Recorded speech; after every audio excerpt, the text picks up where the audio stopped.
Hey everyone, Pastor Thomas here with our midweek update. Hope your week is going well. Why am I standing on the noisy street outside of our church building? Well, if you've lived in Sioux Falls all your life, you probably know that this street here used to be a dirt road. This was the outskirts of town. And when Faith Baptist Fellowship was founded in December of 1979, the property that we purchased here was a farmhouse. It was a very rural area. And over time, this area has grown, and this intersection of 57th and Minnesota has become one of the busier intersections in town.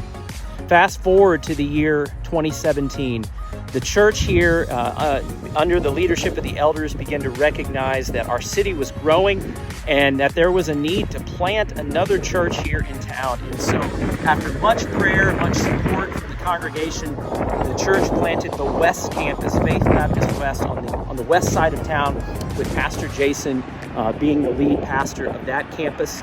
And now we fast forward to today, and we've seen God work and do some amazing and wonderful things. And now the West Campus is known as Risen Hope Baptist. At the end of this year, she will become a fully autonomous sister church of Faith Baptist Fellowship. So we want to celebrate this, and we want to show our support for our brothers and sisters at Risen Hope Baptist. So mark your calendars on Friday, November the 10th at 5:30 at Central Church here in town. We're going to be having the Launchiversary.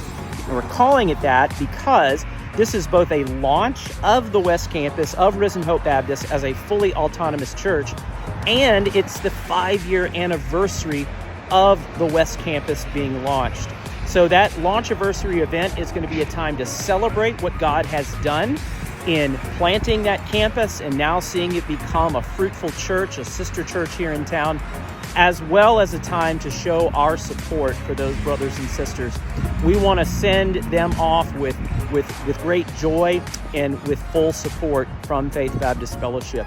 And it's interesting, I'll make a note of this. The reason why we're having it at Central is because Central is really the grandmother church of Risen Hope Baptist Church. Central planted Faith Baptist Fellowship, and then we in turn have planted Risen Hope Baptist Church. So mark your calendars, come out November the 10th, 5:30 at Central Church. Please use the link in this newsletter to register, as well as take a moment and read the great history, the historical overview that Pastor Jason wrote about how faith was started and how that led to the launch of Risen Hope Baptist Church. Well, it's Wednesday night, but we have a different schedule. There will be the regular Zoom prayer meeting that Greg Hannestad's going to lead, and the youth are going to be meeting at Sky Zone for some bouncy time. So no regular events going on here, no family meal, no gospel project for kids, but those two things will be going on. So again, I encourage you, read the article from Pastor Jason that he wrote about the history of faith and Risen Hope Baptist Church and how that began. And then please take a moment. They need you to respond by October 29th and let them know if you're going to come to the Launchiversary on November 10th. Well, Pastor Thomas here. I'm getting a little chilly, so I'm going to head inside. Hope you have a great rest of your day.